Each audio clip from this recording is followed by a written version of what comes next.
Idul Adha itu dari kata id itu kembali banyak nikmat atau terulangnya nikmat-nikmat yang diberikan oleh Allah Subhanahu wa taala. Kemudian Al-Adha ini banyak yang mengatakan terkait dengan ibadah penyembelihan kurban, disebut Idul Adha atau Idul Kurban. Saya cerita sedikit tentang sejarah Idul Adha. Dulu ada seorang malaikat yang menjelma sebagai manusia dan beliau ini komunikasi dengan Nabi Ibrahim. Sebelum saya cerita jauh, saya katakan juga saya ingatkan lagi bahwa cara berpikir kita sebagai mukmin itu harus berpikir awal al-khilqah.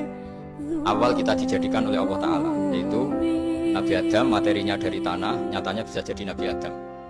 Kita dari sperma, nyatanya bisa jadi manusia dengan konstruksi yang sempurna. Dengan cara seperti ini nanti bayangkan kekuasaan Allah yang tidak terbatas menjadi mudah. Saya teruskan, si malaikat tadi tanya ke Nabi Ibrahim, saya minta kambing kamu. Oh ya silahkan, asal kamu melantunkan kalimat tasbih. Terus dibaca tasbih, indah sekali, merdu. Bisa minta tambahan kambing? Ya, sampai beberapa kali. Demi Allah, ini baru kambing, baru hewan. Andaikan anak saya pun kalau demi Allah saya kurbankan. Singkat cerita, versi riwayat ini, suatu saat Nabi Ibrahim diuji dengan dimintanya anak untuk dikurbankan. Ketika beliau atas nama seorang bapak agak keberatan, terus diingatkan ulang oleh Allah Ta'ala, janji beliau demi Allah, anak pun saya kurbankan. Hasil akhirnya beliau melakukan itu. Dan karena Allah hanya menguji, tidak niat betulan supaya anak itu disembelih, akhirnya diganti oleh kambing. Jadilah tradisi kurban itu pakai kambing.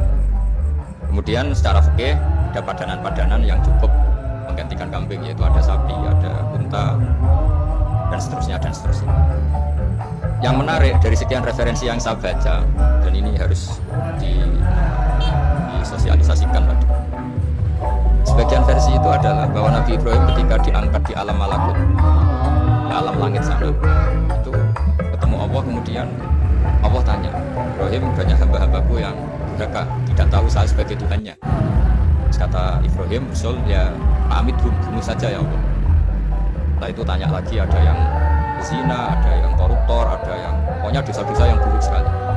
Dan di semua itu Nabi Ibrahim usul, mereka hidup di bumi engkau ya Allah, makan rezekimu ya Allah, maka mereka nggak sopan sekali, nggak ngerti engkau. Terus singkat cerita minta itu diadab, siksa.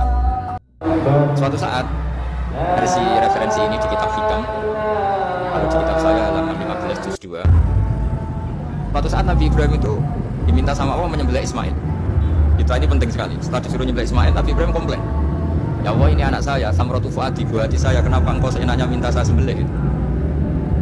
Gak bisa ya Allah, ini samratu fuadi, buah hati saya. Terus kata Allah, orang-orang yang durhaka yang kamu usulkan supaya saya bunuh itu hamba saya menciptakan mereka, dan saya mencintai mereka, itu ciptaan saya.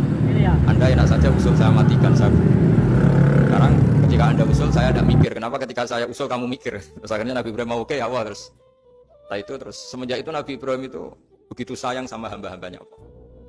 Sehingga dari cerita yang paling masyhur, ketika Abu Bakar As-Siddiq begitu lemah lembut sama hamba-hamba Allah yang lain, Nabi Muhammad mensepadankan dalam hal ini sama Nabi Ibrahim, hati kamu sehalus Ibrahim. Yaitu Nabi Ibrahim, beliau akhir-akhir punya komitmen, faman tabi'ani fa innahu minni wa man aswani fa innaka ghafurur rahim. Ya Allah, orang yang ikut sunnahku maka jelas bagian dari saya.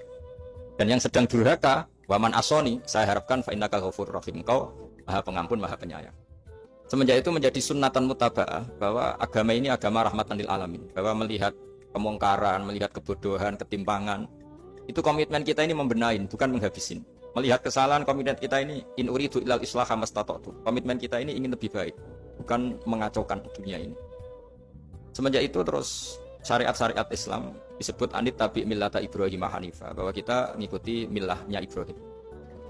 Sebab itu kemudian setelah ini menjadi sunnatan mutaba'ah, bahkan banyak ulama yang berpendapat ketika Rasulullah SAW mi'raj, itu dari sekian Nabi Ulul Azmi yang nggak ketemu itu Nabi Nuh.